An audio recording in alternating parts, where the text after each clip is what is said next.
Well, welcome back, everyone, to another episode of the Health Made Simple show. I am here with our host, Dr. Bart Precourt, who has been a healthcare practitioner for over 20 years, practicing a range of modalities, including chiropractic, acupuncture, kinesiology, functional nutrition and supplementation, as well as lab testing, all out of his clinic, Balance Health Studio in Seagrove Beach, Florida, as well as virtually all around the world.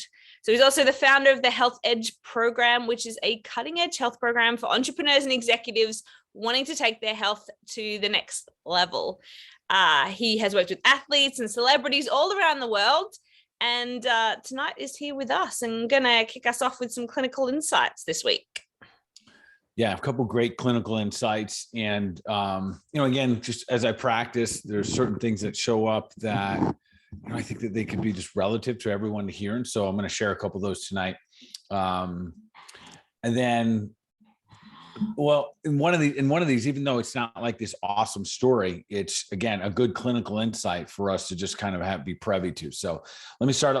We'll just kind of roll here. The first one, 63-year-old female that has a 10-year cough. Okay, so 10-year cough.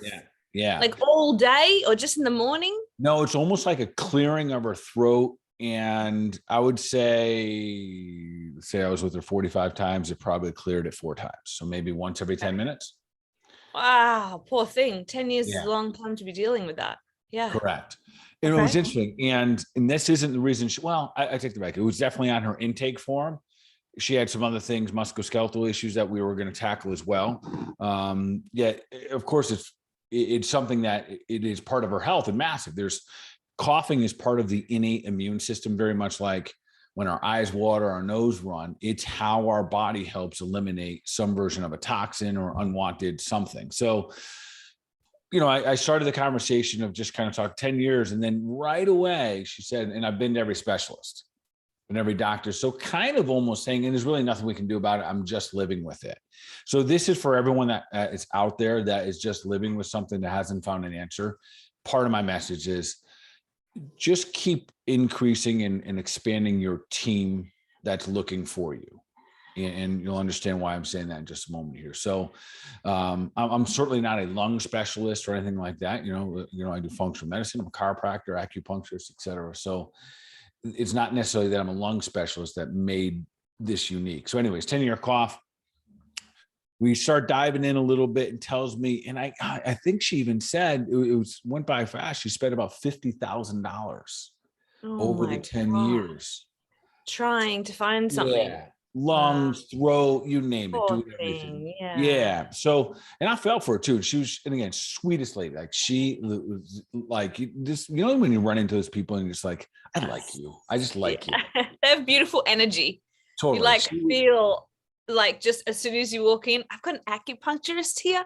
When I walk in, she doesn't need to touch me. I just you just feel her beautiful energy. Yeah. This is one of those just little sweet old lady. And you just want to give her a hug. Anyway, which I did.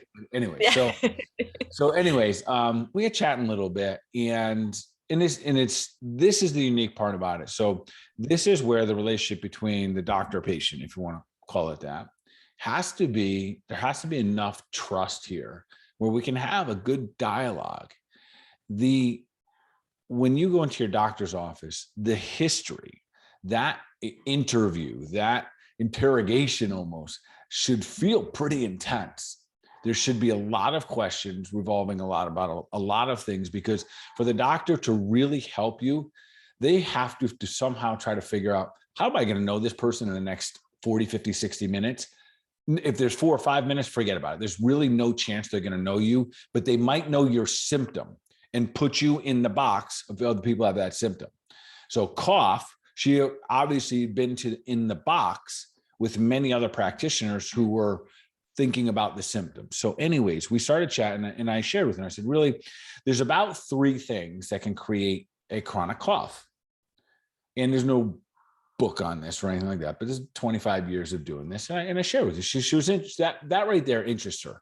She was like, really? And I said, all right. So here, fundamentally, these are the 3 different things. 1, you have an immune issue.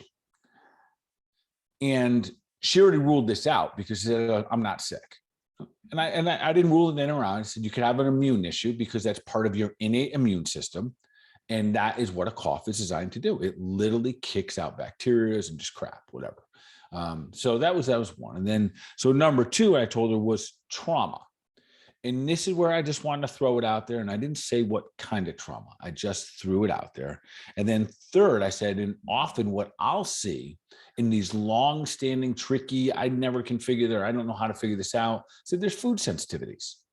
And I explained to her, you might eat a tomato today that takes 24 hours to create a histamine response. So the tomato's gone. It has a response for 2 days. You're not correlating it to the tomato. You don't know. And then it goes away and it just comes and goes. You don't know. And that's one of the tricky things about food sensitivities. And that's real. So we see that all the time. So, and I told her that's easy. We can test for that. So we circled back to the trauma. And I said, well, about the trauma, typically it could be a couple of different things. It could be physical, mental, or chemical. And she said, what do you mean could be chemical? And I said, well, it's very common that I'll see in these scenarios, especially for the body to have massive changes, a symptom that arises overnight, loss of hearing, changes in smell, weight gain, massive, whatever it may be. So antibiotics can do this. And I've seen it many, many times. And she, kind of looked up in the air and thought around, man, and it wasn't just ringing a bell. So I let it go, right? So, all right, no big deal. I said, trauma, an injury, like a whiplash, and especially, something that traumatizes where the vagus nerve is. We've talked a fair amount here on the show. Vagus nerve starts your brainstem and runs down to about T6, T8, T10 area, where like your mid-thoracics. And if that gets interfered with, you can have a lot of sympathetic dominant type symptoms. She's like, nah, no traumas. So then I asked a question. I told her that I practice Chinese medicine as well. And I asked her a question that we often ask in there. So there's three stressors. I told her there's three stressors in life when it comes in Chinese medicine. There's you can have the stress of finances. You can have the stress of moving. And I asked her, did you move 10 years ago? Did you have finances? Or did anything change in your family? And all of a sudden I hit a button. So those could be the three questions. If you ever want to help someone get to the root cause of something, just ask them. Is this about your finances, about your family, or about you being grounded, like moving? Is something going to change in life? When I got to the family, I said, did anything stressful happen? Did you lose a loved one? Did you get a divorce? Did a kid go off to college? Did something happen? She said, yeah, we had to put our kid in rehab. And it started right after that. Wow. So there was this moment that we had of just like, wow, there was a history here. Yeah. And I'm bringing that up tonight, certainly not to make big or light of the cough or anything. And I don't know, like now we have work to do. That's the truth. Now we have work to do. The reason I want to share that tonight, Karen, is that the ability and the availability to have a conversation with your doctor is critical. And I'll say this, and a little shout out to myself and all my other colleagues that are doing functional medicine and whatnot. That's what we're known for. It is our history taking. That's what sets us aside from every other doctor. Listen, there's not a functional medicine doctor out there that does a 5-minute visit. Doesn't happen. You can't even do it. Yeah. You simply can't. Yeah. Now, when I'm in my office, I literally think this was a unique moment. She happened to come in. She was my next to last patient. I was just waiting on an acupuncture patient. So I had 40 minutes with her. Oftentimes I have to I figure these things out and I say, oh, Karen, you know what we need to do? We need to set a time where you and a guy can go deep into this. Yeah. And a lot of people understand, and I'm being authentic. I'm saying I don't want to blow you off and give you some random protocol and really need to do a deep dive on this. So a lot of my people that I see, they understand that. And then we get into a virtual. And in that moment, that's how valuable these virtual appointments are, these opportunities to do these one-on-one Zooms, because there's not very many doctors' offices that are prepared. There just doesn't make good, quite frankly, business sense to be able to have hour-long appointments. It is what it is. It just costs too much. Yeah. You can't do the volume. So that's where virtual has become such an effective tool for so many of us. So I really just kind of bring that up. And it reminds me of, make sure as you're out there and you're going through your health challenges and you're seeking practitioners, make sure that the people on your team are really getting to know you. They need to know everything about, they need to know the stuff that you don't want to share with them. Yeah. And especially, like guys and girls, but we need to navigate those roads to find out root causes. Yeah. So do I feel really confident that the seed was planted today and eventually her cough will go away? Yes. And then I did what I would, some of the other things that I know that will immediately start to give a different energy to that cough and a different consciousness to it. So, and again, I'm not alone in how and why I would have went about that. That's what we do when we go searching for root causes. That's precisely it. We're digging deep to find that out. And that cannot happen in a 5-minute visit. So allowing yourself to have the time out to go see a practitioner that that one of the things people says about, man, we had this like long talk. We had a conversation. We had a deep history, those kind of things. Yeah. Yeah. I love that, because especially also when you see a specialist, like she sees a lung specialist, they don't even really look at any other part of the body. Sometimes they'll just be looking at the lungs, let alone a history or emotional things or anything else, really. Yeah, precisely. And then she already saw all those. She literally saw all of those specialists and scopes and all this other stuff. And even the immune part, they're a little bit off. I asked her, I said, are you producing anything? Is anything coming out with your cough? She said, sometimes. And then the next question that we need to ask is, does it have color? Does it have green or yellow color? And if the answer is yes, hey, listen, I don't care how long it's been there or how many tests you've had. If it is green or yellow, you are in the middle of a fight, most likely a bacterial fight.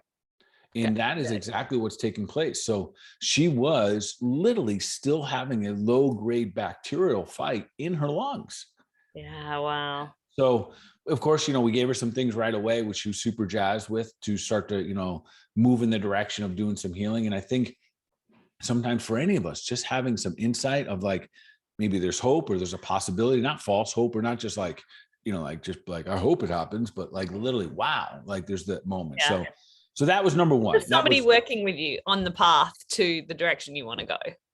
Yes, right. Moving in the direction that, maybe was unforeseen at one point, but now you can literally, so this is really now it's just strategy time. That's it. Yeah. Yeah. It's on the table. Now we take strategies. The next session will be talking about what is she willing to do? Yeah. Yeah. How quick how deep does she want to go? And I suspect she's gonna be like, yeah, let's see 10 years of this cough. Yeah. She's gonna want to, get going. Yeah. Yeah. And the other part that was fascinating to watch as well, she said, oh, no big deal, I'm living with it. That is the moment I knew she wasn't okay with it, because of the way she said it and her posture. If it's no different than if you're coughing in public, you kind of like hide. Especially nowadays. Oh, of course, nowadays, right? Right. Poor girl last two years, right? So when she had the posture that she was kind of hiding. Yeah. Because it's probably a little embarrassing for her to always have this cough. And again, maybe, and who knows if it shows up more during different situations. All right. Number 2 is this clinical insight. Number 2. All right. 26-year-old female. Been seeing her for quite some time. Does CrossFit, physically very fit, a fair amount of acne, diet better than most. That's not always saying much, right? In reality, better than most, but not saying much. 26 years old, right? Still, going out on the weekends and that kind of stuff. And massive, massive, massive brain fog, to where she really thought something was wrong with her. Okay.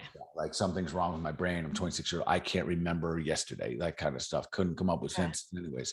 So John threw a bunch of different things here and there, and then eventually said, all right, just flat out do an elimination diet. Okay. And 4 things Karen had heard. I made 5 things, a flat out elimination diet. Don't whine about it. Don't cry about it. Don't say how hard it is. Just do it. Because there was an expense factor here too. a 26-year-old young girl, new in the workforce, couldn't spend a fortune on trying to figure out every little test and whatnot. So, and I didn't want her to. I knew we needed primarily to clean the diet up at 100%, especially because the acne was there. I knew there's hormone imbalances, and I didn't want to start doing all these hormone tests. So I do four things, and then I added a fifth one. And this is where I remember saying to her, but no complaining. It was dairy, gluten, soy, and canola oil. Okay. And which just happened to be the exact ones that don't exist in our restaurant. Yeah. And you can get all your food here at Prima. So, and the funny thing is, I don't even know if I ever correlated that for her. So those everyone listen. Did you add a fifth? I did. I had a fifth. It was alcohol. Yeah. Okay. Let me explain to why I did alcohol. So everyone who says, "Oh, I'm just going to have a little alcohol." When you drink alcohol, those other things are coming back in your life. Yeah. So you're gonna have some pizza. You're gonna have like a little bit of gluten. You're gonna have some bread. You're gonna have some crackers because alcohol inhibits our boundaries. Yeah. That's what happens. So it's sometimes not even the alcohol that's super bad. It's actually what we do after we drink the alcohol. Yes. And if you're drinking beer, of course, you got high fructose corn syrup and you got gluten and all that kind of stuff. So for her, took them all out. She came back the other day and Karen, I hadn't seen her in months. She came back, she looked like a different woman. She was a young, very attractive, CrossFit, whatever. She came back probably 10 pounds lighter, no acne, and glowing. It was amazing. And then for her to just sit there and say, all I did was eliminate. We didn't even repair. We just eliminated, because that's what happens when you do it that early in life. A little different when you start doing it at 52 years old, right? You got a lot of repair to do. So she just flat out eliminated. Skin's cleared up, lost 10 pounds. As a girl, you would have never thought needed to lose 10 pounds, but she looked stunning, absolutely stunning. And her eyes wide open. And she said, I will never drink again. I will never eat gluten again. And maybe she will or won't, but because of how she felt. Yeah, wow. And her brain fog just gone? Gone. Sharp as an arrow. Like it was so rewarding to watch, and it was so promising, and really what I told her? I said, make sure you tell everybody. Not what I told you to do, but what you did. Yeah. Because if people knew that she said in 30 days, she knew that everything she'd read about, heard about, like everything she Googled about, it was food. She just didn't believe it. Yeah. And after 30 days, she knew she was never going back. And she literally feels better, looks better, like all of it wrapped up in one. And the reason I said I want her to tell everyone, because there's someone else out there that needs to hear from the person who did it. Yeah. It's easy for me to tell everyone, right? Yeah. I practice, right? This is part of my job. But for the individual to share their experience, that's powerful. So if you have something that you took an action, you overcame a challenge, you busted through something, please share your story, because your story does matter, because someone else needs to hear it, not from their doctor, quite frankly. They need to hear it from someone who did it. Yeah. 100%. Yeah. So love that. What a good story. Yeah. All right. Next one, a little bit different. 34-year-old mama. During COVID, she gained 12 pounds. And same thing, fit, healthy, still you would never say, wow, she's super overweight. For her, 12 pounds was a lot. And it was. 12 pounds of my body was a lot, right? Totally. So no doubt about it. And affected her emotionally, but also physically too. She was more pain. So she's trying to get back into the groove. And for anyone out there with stubborn weight gain, please kind of listen closely in this. So she got back to doing what she's done in the past to lose the weight. And a lot of it was cardio driven. Yeah. Okay. If I said it once, said 1,000 times, you can't outrun a bad diet. Yeah. And just because it worked before doesn't mean it'll work again. There's some time that card no longer plays. And this is the scenario. The card was no longer playing. She was fasting about 18 hours a day and do massive cardio. Bad scenario. Oh, yes. Yeah. You can't starve and outrun a bad diet, or refix your metabolic system. Yeah. When she finally came into me, I said, it's funny because her husband gave me some crap for this. I have to be as clearly and honest with them. I said, she said, I gained 12 pounds. I said, well, that is not good. And I said, and you look inflamed. I know her. Right. And I said, you look inflamed. You're puffy. Like this is unacceptable. We have to uninflame you. We don't have to over-exercise you. We have to uninflame you. Yeah. And there's a big difference here. Yeah. And she has multiple kids, and I multiple times said, listen, this is going to be the biggest discipline you have to flex. You can't eat what your children are eating. Yeah. Once you're inflamed, it's like you started a fire and it never goes out. And the moment it's like in a little kindling, it's just a little itty bitty fire, you throw gas on it. Yeah. So that's what a little bit of gluten can do, a little bit of dairy, a little bit of those processed foods. Even though you've done really good and it's almost a burned out fire, you relight it. But this is not even why I'm sharing this. The reason I'm sharing this is that she is frustrated emotionally. And I understand this. But also, after doing this for all these years, I realized that you will not lose weight when you are angry. Yeah, totally. Yeah. Frustrated. Yeah. So her body's going to hold more like glue. Yeah. So we went through an exercise, and I appreciate her so much because she could have taken this either way. She could have taken this as I'm an absolute jerk of a doctor who I should just stick to nutrition and other things and not stick to any mindset stuff. Or she took it in a very like humble way, said, you know what, you're right. I'm so mean to me. And I told her, you got to use words that your body and your mind appreciate. I think any woman who has gained weight has been mean to ourselves at some stage. I know. I know this. And it's totally not fair. And everybody know that. You can't be the meanest person to you. Yeah. And she was, and it was, I was glad that I was able to tiptoe up to it, but still at least get to that point of saying this and her saying, yes, you're right. And it's because the other part of it too. So she's been modifying her exercise. She's not just doing cardio, fit as can be. She's still a very attractive woman, and she's very healthy right now because she's doing a lot of good things. And when we get down to it, really her discipline with her food was not good. She was still like, just when the fire is about to go out, she light up. So we were joking. She's like been gluten-free for like 6 days or something like that. Yeah. It doesn't work that way. Either are you pregnant or you're not. Like you either are. So it's with that situation, and really my point being here, and I don't know where this is going. Like it didn't all of a sudden, because she was nice, didn't lose 12 pounds. This is just today.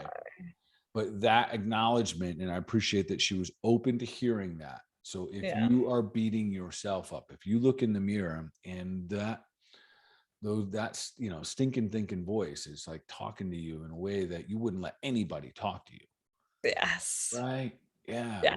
We got to check it a little bit, and whatever that takes. Maybe there's books out there that you need to read. Maybe it's therapy. I don't know. Like I think there's an amazing amount of books. The other part of this, I would say this: make sure you're hanging around the right people. Oh yeah. Yeah, because you're around the right people, and they're not going to let you say stuff like that. Like, you know what I mean? Like, you're people that love and care for you. They're not going to listen to your crap. Like, they're going to stop it. Like, you're beautiful. You're, or whatever. They're gonna edify and lift you up and hold you accountable for rough and mean words like that, right? Instead of looking when you go, I'm so fat, and they're like, well, why don't you try this diet where you only eat an apple every month or whatever? I'm making that one up, but so. There's probably one out there. There's a diet for everything. Yeah. So that being said, my last clinical insight is make sure we're using words that serve us. Make sure you also are the kindest person to you, not the meanest. It's we could have that reminder every day, right? There's always something that seems to sneak in some areas of our life. So I think it's one to practice. Yes. And I think that's a great point. Like there's always room for a little improvement in there. And the beauty is that the moment you improve it, it's so fascinating how it changes. Like you can look in the mirror and one time, like it, and I think we've all done this. You walk by a window or mirror and you're like, whoa, that looked good. And that was you, right? Like you had this like certain way the mirror looked and like made you look whatever, taller, maybe had hair or something like that. And then there's the same thing. Depends on where our brain is. You go back there and be like, whoa. Where did that come from? It's so fascinating how a lot of it just resides in between our ears. And nothing changes except your perception, but it's wildly different.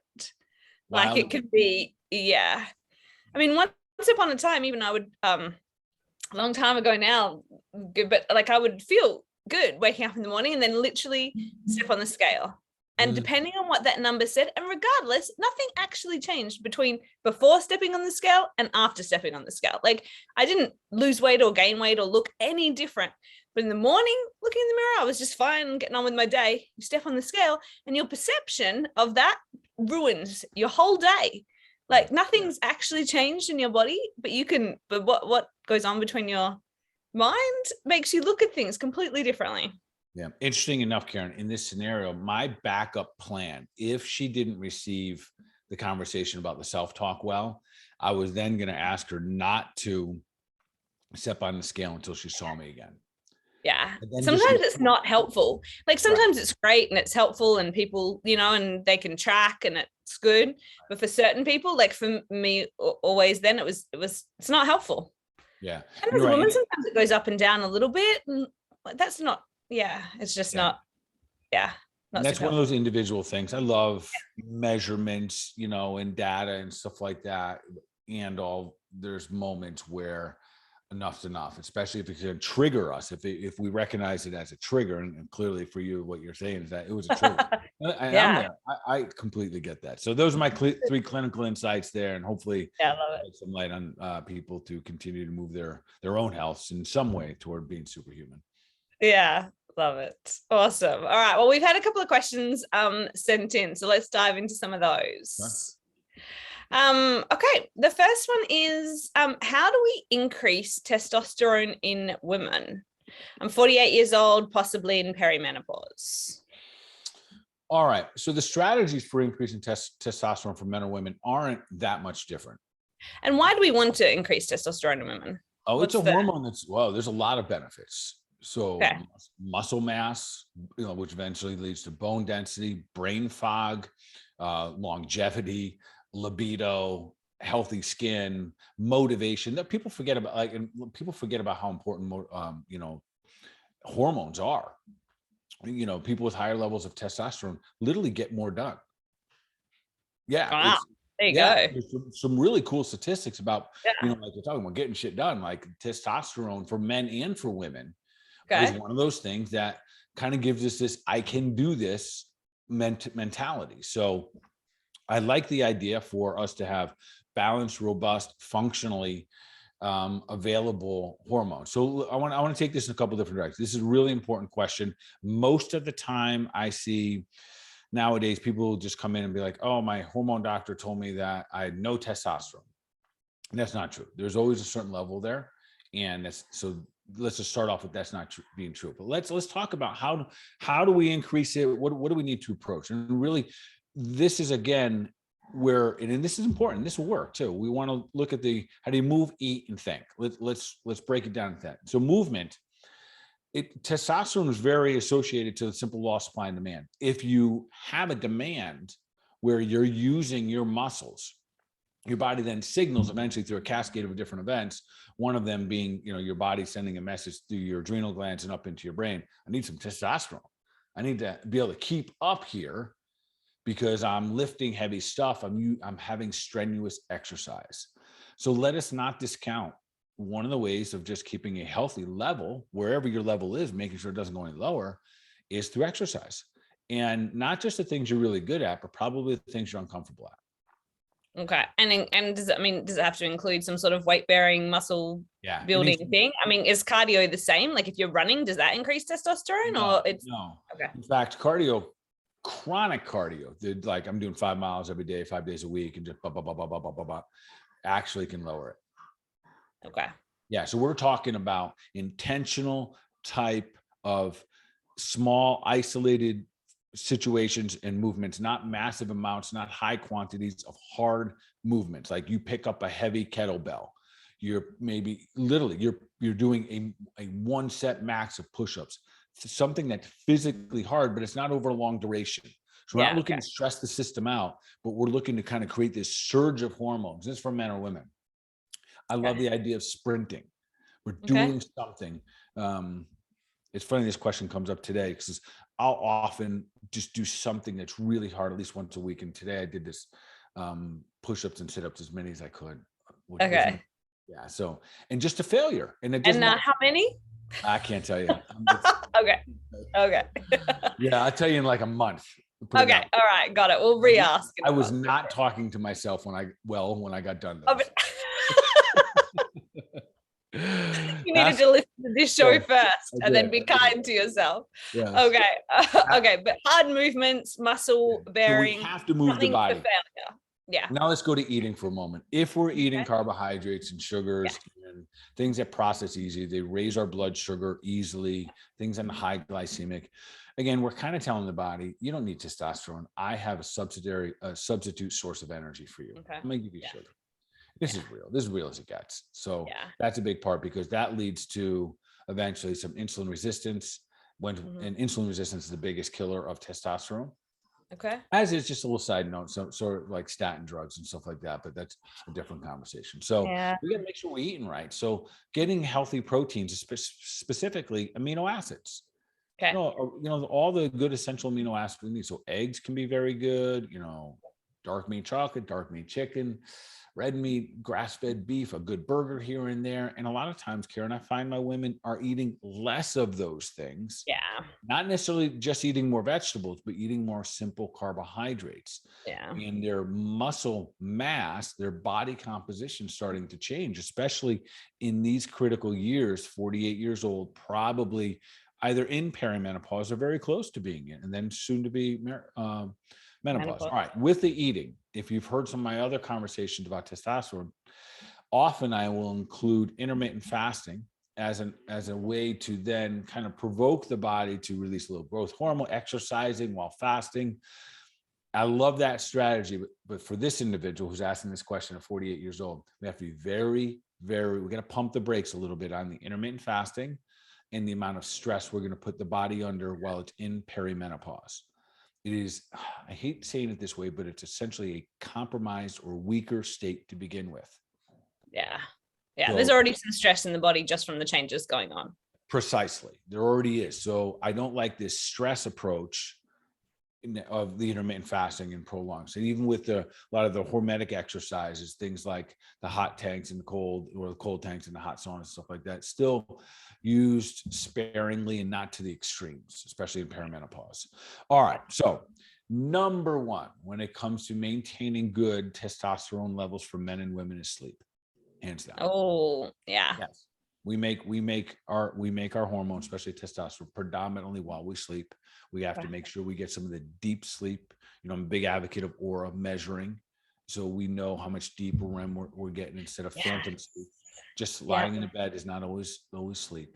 No. So that's a big one. And a lot of the women during perimenopause, because they're starting to get changes in heat and stuff like that, often isn't there. So on this, so sometimes there's a steady progressive decline. Now, that being said, I don't see any numbers. You didn't give me any numbers there. They could have just been told they're low, they're whatever it may be. But so typically, I think in the labs, we'll see that women, they would say normal. There's a kind of a wide variety here. Wide range could be anywhere from like 6, I believe they're nanometers per deciliter. I think that's what it is. 6 up to like 80. Oh, wow. Normal range. It's a pretty big range. Yeah. For a 48-year-old woman, 50 years old, I'd like to see them hovering at least around 20. Okay. That would be a good number. All right. And I'm going to get here there is some supplementation just in a minute here. As important as that, Karen, someone's going to go out and get their testosterone checked. Their free testosterone. Okay. Is very important. That really is going to determine how well the individual is going to feel. And we're talking about things like libido and brain acuity and like that, like I still got something left in the tank. I'm going to go for more in life. And so when we start to see apathy and stuff, often, that's an indication that the testosterone levels are going down. They say, man, I just don't have that extra push in me anymore. If the extra hormones or the balanced hormones, often you will. So we were looking for those different symptoms, and the body changes, you have less muscle mass maybe and more, but same body weight. So that's, sometimes we call that like getting skinny fat. So anyway, so the sleep is really important. And then there's another marker when it comes to testosterone, the precursor before testosterone is something called the DHEA. I'm going to try to say the whole name out. But DHEA is a precursor that's made in your adrenal glands. It tells the HP axis to signal the body to make more testosterone. So That one is another one we want to check on the lab work, because that we can do something about before we go into full hormone replacement therapy, which sometimes is appropriate. That's where you definitely have to do a deep dive. And I do not recommend hormone replacement therapy for anyone who's not willing to go to extremes with their diet, meaning you live in God's garden space and you don't drink alcohol. Yeah.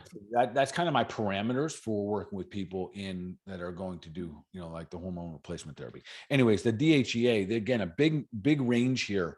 As low as 26 would be considered normal, but as high as 460. So a large range. This DHEA, I'd like to see in the 200s. Okay. Yeah. So that's a good one. There is a functional test. We can do a saliva test where it tests all of these guys, and you can get some progesterone and whatnot. So the biggest causes that we see decline is poor sleep, high stress. Yeah. And then, so you have sleep, stress, sugar. Yeah. So we want to look at that. So the supplementation that you could use, and this is what we'll use every now and then. I'll use DHEA when appropriate. I know the markers, and I'll use it very low dosing for women. I'll start off with 5 milligrams. We don't want to overload the system. We don't create any hormone imbalances or like weirdo moments. And you really want to test that first, then you don't want to just take that one, really. Preferably you want to know where it is, because maybe you think it's low, or or your testosterone's low, but if we knew the precursor too, this is an area that you would start at. So because the DHEA can, all the things I just said, muscle mass, mental acuity, libido, all of those, very good. There's another herb I use that's super effective, especially when it comes to like fortitude and libido and things like having stamina. And that's an herb called tribulus. Okay. Yeah. It's very, that herb itself is very indigenous to its quality. So meaning that the best places to get tribulus come out of Bulgaria. You could probably grow it in your backyard, but it just won't have the same strength. That's the beauty of herbs, really. Like, there's such a science and magic about it where they are on the earth. There's certain areas that, like echinacea, is very powerful. In certain areas, it's just not. Oh, wow. Okay. Yeah. So that's one of the reasons I love the company that I predominantly get most of my herbs from, called MediHerb, which is part of the whole standard process. They literally find out where the strongest levels of the herbs are in the world, and that's where they get, which is pretty cool. Yeah, that's amazing. So versus just getting as much tribulus as you possibly can. Tribulus is very popular in all the muscle magazines and all that stuff. Yet it really is critically important about where you get it. So anyways, tribulus and DHEA can support that, along with everything else I just mentioned there. Yeah. Okay. Awesome. Okay. Sorry, next question. I'm just having a look. We've got one in here. Do you have any natural sunscreen protocols? I believe you do. Yes, we do. So about this time every year, we go over these, which are awesome. So, and what I want you to think of, instead of sunscreen, sun protection. And how do we better protect ourselves? We get stronger. That is the mentality that we had. This was no different than talking about this 2 years with COVID. So what do we have to do about COVID? We have to get stronger. What do we have to do about the sun? We have to get stronger, meaning we have to create a better skin, a better epidermis, better system to manage the sun. Every time I think about hiding from the sun and protecting from the sun, Karen, I always go into this conversation in my own brain, saying, I have all the faith in the world that our creator was pretty damn smart. I don't think any arguments here, no matter who your creator was. And the fact that they put this big sun up there and it's unavoidable, you simply can't avoid the sun your entire life, that maybe somehow, some way we can use this sun to our benefits. Yes. And if we put the right things in our body, and then just like plants actually feed off of the sun, maybe there's something that we could do with the sun as well, like produce a hormone like vitamin D that helps testosterone levels. But I should throw that in there too. Make sure when you get tested, if you're getting testosterone tested, you have to have vitamin D tested. But low vitamin D, and you will not bind, you will not have free testosterone high. So go back to the sun protocol. So we also know that this infatuation with with lathering up and protecting ourselves from the sun could potentially be one of the worst things that's ever happened to the human skin. So there's some recent research coming. This is not recent. There's a product in there called oxybenzone that's in probably 70 or 80% of all. It's an ingredient in sunscreen. Yeah, it's a chemical that's in there. Yeah. And it's in most of it. It's in the sprays and all that good stuff. And this is found in about 97% of all human beings, period. So it's absorbed into the body, and it downregulates us on a cellular level. So literally skin cancer is up 200% since this chemical has been used. Yeah. So that by itself, we should be scratching our heads and stop necessarily just lathering our children in them in this constant stuff. So here's where it goes, Karen. Our skin is a direct portal to our liver, which then dumps things into the bloodstream. That's how this is going. We have to wake up, like moms, dads, wake up. Stop. Yeah, because often we put sunscreen on every single day. Like it's not just, hey, once off, we don't want to get burnt, we're going to be out in a boat all day or something. It's like every single day that we put it on. Yeah, every single day. And that chemical I was talking about, it's like 95 or 98% of all people who have skin cancer have that chemical in them. That's like, there's definitely a correlation there.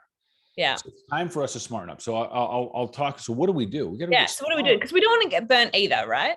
Correct. 100%. Getting a healthy tan is very healthy for us. It's indicative of having chemical responses, hormone responses. So our body's releasing different hormones to create, to protect our skin with tan. So there's a lot of good things with some decent exposure.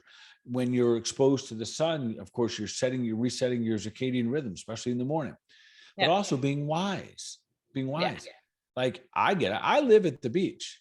I do not go to the beach there's times you will just fry.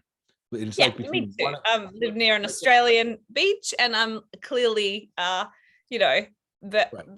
little more. I'm on the burnier side. Yes, I used to be big time on the burning side. These last couple of years, and I'll talk about strategy that I've used. I've been really fascinated by it. And again, I'm not saying this is sunscreen. This makes you stronger so you can handle sun better. So now we have to think about, how do we develop good skin health? That's really the better question here. And it goes like this. What protects your skin is calcium. Okay. We'll start there. So if you're going to be in more sun, get more calcium. You want to get the right kind. There's a very super ionizable, very absorbable source. We use something called calcium lactate. Phenomenal. Okay. Then you want to be able to get the calcium from the bloodstream into the tissue. Okay. Not necessarily into the bone. So vitamin D carries calcium from the blood into the bone and makes stronger bones. And then we have vitamin F, or what we call cataplex F. It's a supplement we use to carry the calcium out of the blood and into the tissue. And then the third thing we use is our full complex vitamin C, which is really like taking a bone broth type product. Or it's really a collagen product is what it is.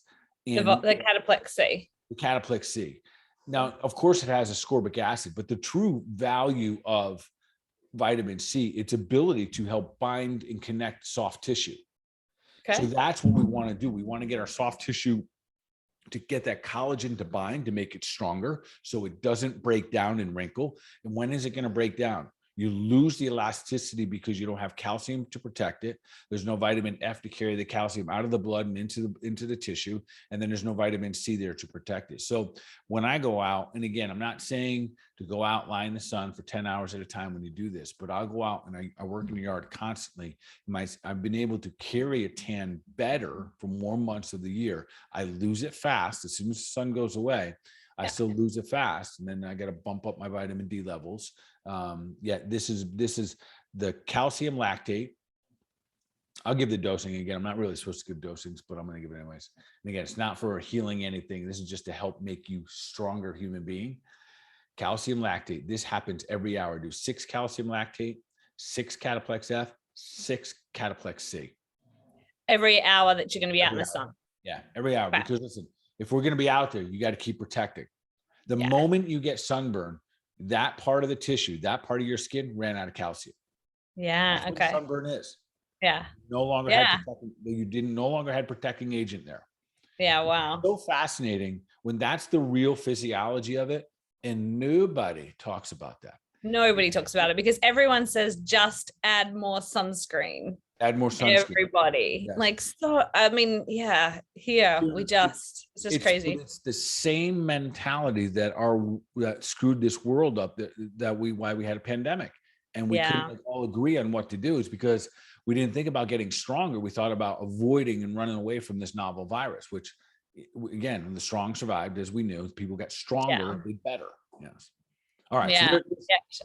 Yeah. So make skin stronger. That is how you protect yourself from strong skin. The strong. Yeah. All right. I love that. It's good to have a formula to be able to do it. I mean, I love doing stuff out in the sun, but yeah, sunscreen is, it's just so toxic. What about, are there any natural sunscreens? Do you ever use a natural sunscreen if there is like a time that, I don't know, let's say you are out somewhere all day, or are there any better ones? Yeah. The first one is called a long sleeve t-shirt. Okay. Yeah. Yes. Cool. The other one's called a hat. Okay. Yep. And those are things, when we looked at what our ancestors did, that's exactly what they did. 100%. Yeah. So that is the strategy. So when people say all those other things, once you stop, and I've seen a lot of them, like they use heavy zincs and all kinds of stuff like that. Once you start blocking the pores, there's no real good one. Yeah. So okay. put a shirt on. Yeah. Like, you're already saying you don't need that much sun, so put a shirt on. There's so many good companies now that make ones that like stay cool and stuff like that. It's so funny. I used to fight that all the time, and now I have this like big old hat I wear and everything, and it's and it's and that's really the best answer that I can give everybody. I know that there's some other answers, but those answers are not making us stronger. Yeah, for sure. Yeah, love it. Shirt and hat. Awesome. All right, cool. Along the same theme, next question. It's been unseasonably warm outside with more hot weather coming up. Is there anything you recommend that I do to prepare for being outside for work? Well, maybe take the sunscreen protocol we just talked about. Yeah. So if you know you're going to be in the sun and you want to protect your skin, absolutely 100%. I think I'm going to take this in a little bit different direction. And first thing I want to say is be smart. Okay. Yeah. Okay. If you're not accustomed to heat and it's going to get a lot hotter. So it's predicted down here, Karen, that we're going to see this, a big wave, maybe it's 15 to 20 degree wave of heat. So it's going to go like $110 or something like that in a week or two. And a lot of people, quite frankly, are not strong enough to handle it. They will not be able to handle the stress. So I want to say a couple of things here. Be smart and also be very, very safe. And please take care of your pets. If you think it's hot, they have a fur coat on.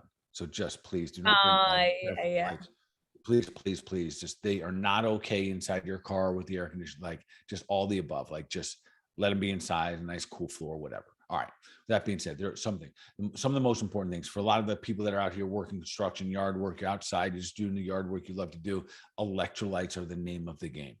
The reason people pass out, and we're going to hear that, they pass out, they had sunstroke, they're going to call it sunstroke. They passed out because their electricity shut off. Yeah. That is why they pass off, which means sodium, potassium, magnesium, chloride. Those are the predominant ones. So get yourself a healthy electrolyte. We have one that we've talked about here in the show before. Our good friend Chris from San Diego makes one called Hydrate. Good on you. Good on you. Yeah. So you want a really good, 100% clean, good electrolyte, tastes like a lemonade, which is absolutely awesome. Little secret here. Awesome. I take that Hydrate. So this is how I protect myself. I get my water bottle I had from my cleanse, the Dr. Bart's cleanse. I fill it up with water. I put probably a scoop and a half of the Hydrate in. And then for the calcium lactate that I was just talking about, you can buy it in powder form. Okay. I put 2 scoops. That's enough. That would be equivalent to more than 6 of those pills. So I shake that and I'm drinking that while I'm out in the sun. I've got my electrolytes. I've got my calcium to protect. And then I also take my vitamin C and my vitamin F, my Cataplex F. So that's how I do it. So that's a really simple way. So electrolytes. A couple other things I'm going to say about the heat. Like anything else, don't complain about it. Yeah. This is interesting because everybody like will come in and be like, oh my God, it's so hot. You know what? I was just outside. This is not an enlightening conversation. So don't pile on. Like, listen, it's hot. And this is a great, this to me is a great example. I'm not going to encourage people to go out or stay inside. But I had a conversation with a couple of people today that work their job. They work, they do the chairs for the beach. And I said, listen, this is good. You're going to get tested. See how tough you really are. Listen, weak people can't handle hot extremes. Weak people can't handle cold extremes. And that sounds so heartless to say that. So know where you are and where you need to improve or get stronger. So a lot, like cold extreme improvement needed here. So, but that's what we talk about all sparing ourselves. So a little dosing can go a long way. If you spend 5 minutes in 105-degree weather and go back in like, whoa, that was tough.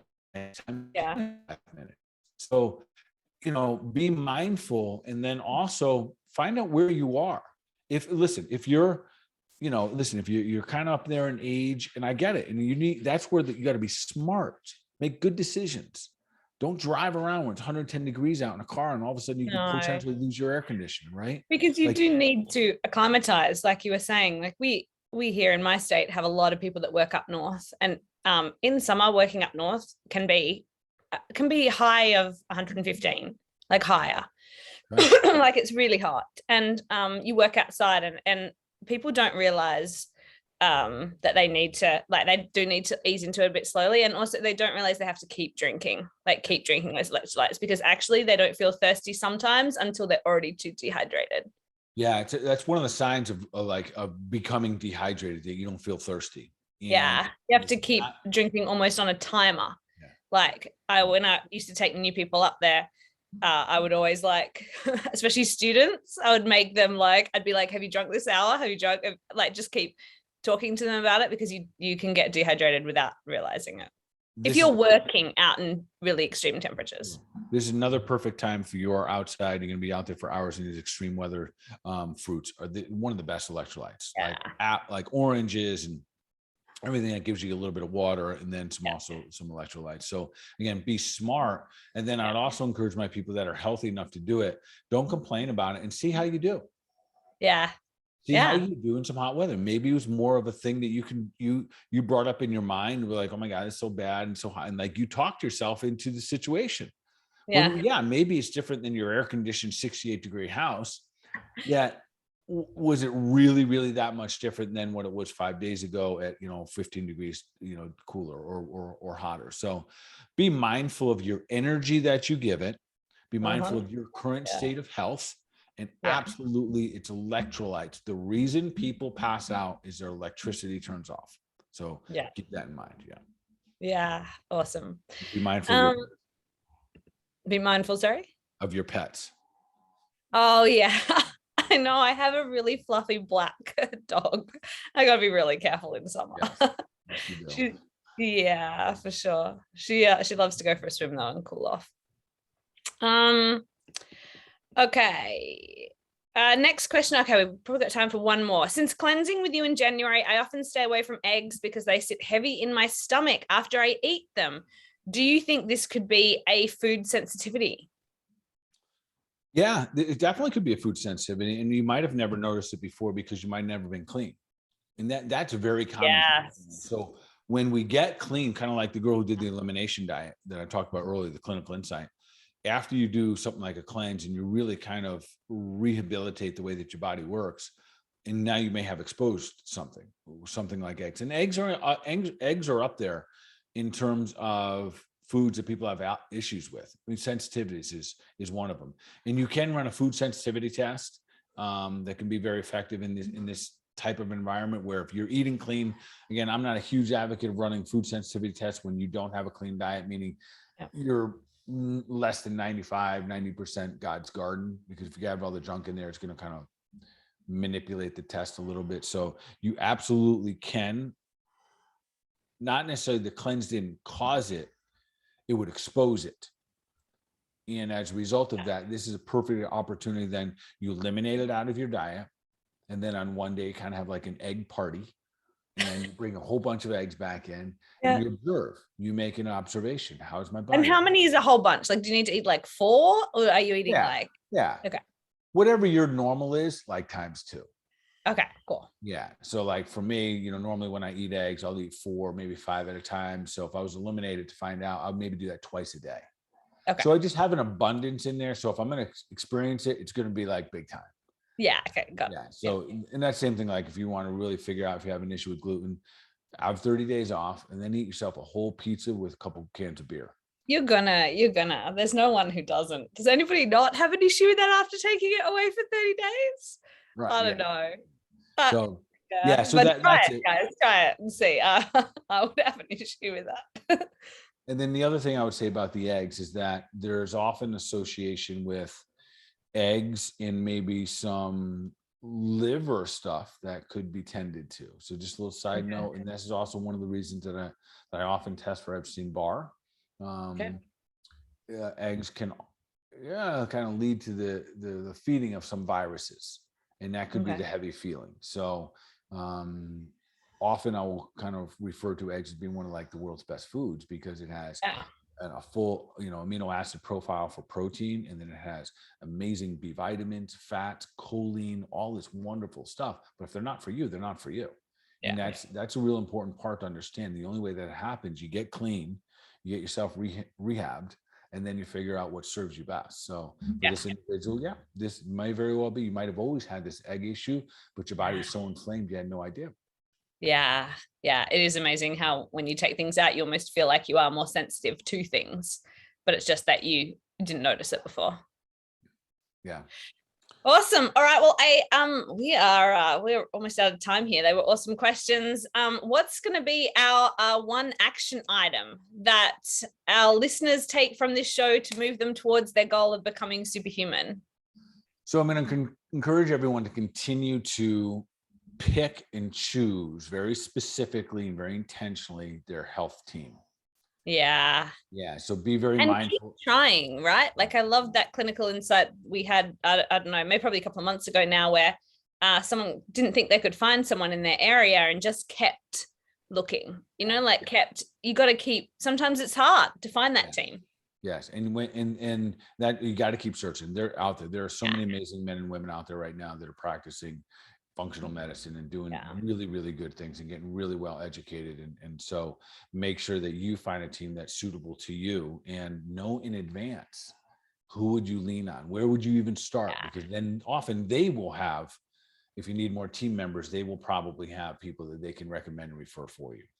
Oh, 100%. They can be such a good resource. My chiropractor always has a recommendation of somebody, right? Like he always does. He's a good person just to call, even to have, I don't know, recommendations for other things that he doesn't do. So I love that. Awesome. Well, thanks everyone for tuning in. We'll be back same time next week for another episode of the Health Made Simple show. Yes. And of course, keep doing your thing, keep sharing it out, keep spreading the love here. Appreciate and love all you guys. You never know how far reach in one of these little episodes might be able to touch someone else's life. So if you can, just keep sharing it out. And of course, for yourself, continue to take deliberate action for your mind, your body, overall wellness. You gotta be awesome.